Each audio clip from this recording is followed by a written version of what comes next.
Faxanadu was released for the Family Computer in 1987 and the Nintendo here in America in 1989.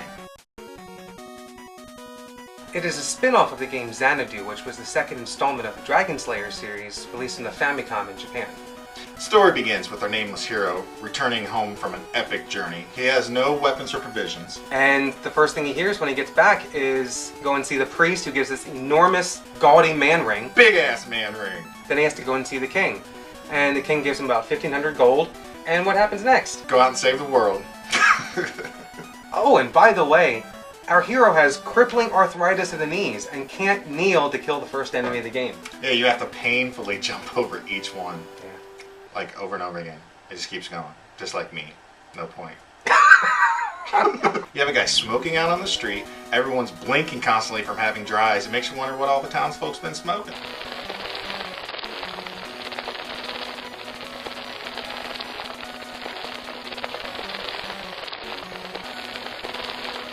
The rest of the game takes place entirely in a giant tree called the World Tree. It's dying because the elf springs have dried up and the evil one moved in and has turned all the dwarves to monsters. I've heard some people complain about the dull brown color palette of this game, but it actually serves an artistic purpose because if you haven't noticed, a dying tree is kind of brown. Little known fact, the creators of Faxanadu worked exclusively with Crayola to come up with a series of brown colors called the Runny Beer Dump. It didn't sell too well. No. You can download Faxanadu right now on the Wii Virtual Console, and with its suspend feature, you can ignore all those confusing mantra codes.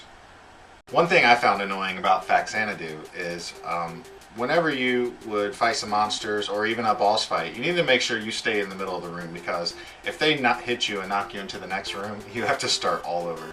Yeah, I had a similar experience. When you get into a new area, you have to use a key, and if you use magic, which is up and the action button, you run the risk of going back outside, but then you can't get back in the area without getting a key, so you have to travel all the way back to the town to get a new key. Really frustrating. That's how they up the difficulty level. Something that's interesting about this game is your character picks up momentum and speed as you're moving, kind of like Sonic did.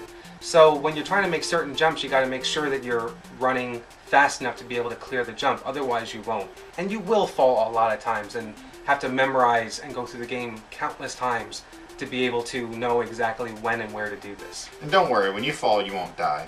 You'll just fall 4 or 5 different levels below your current level and will have to make it your whole way back. There's a glitch in this game that if you spend exactly the 1,500 gold that the king gives you, he'll forget that he gave it to you and just give you 1,500 more. He must have been smoking exactly what everyone else was smoking in the town. He gets around. Earlier in the game, when you leave the town of Eolis, there's a section where you can purchase Death Magic and the Magic Shield, but there's no possible way you would have enough gold to be able to purchase it. The only way I knew how to do this when I was a kid was to do this really long, hour-and-a-half long grind to get the 22,000 gold you needed right at the end of the town of Eolis.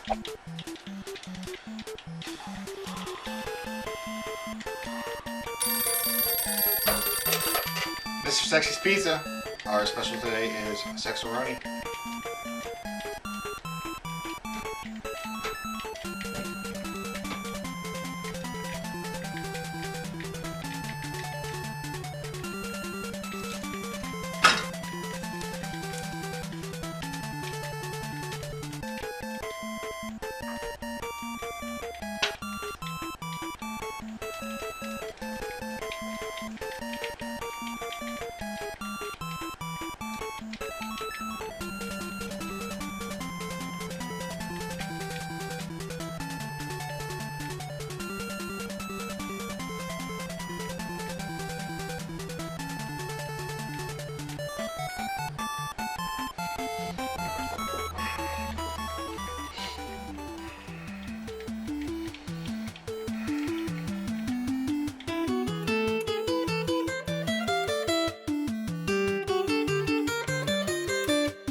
Finally.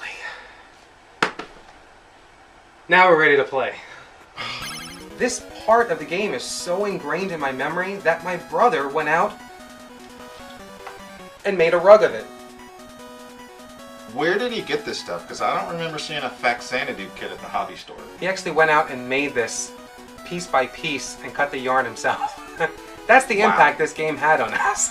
He could have picked any game, and he decided on this particular scene because we played this game so many times. Or Starry Night, Lilies in the Field. No. He picked Faxanadu. And it's pretty awesome. It is awesome.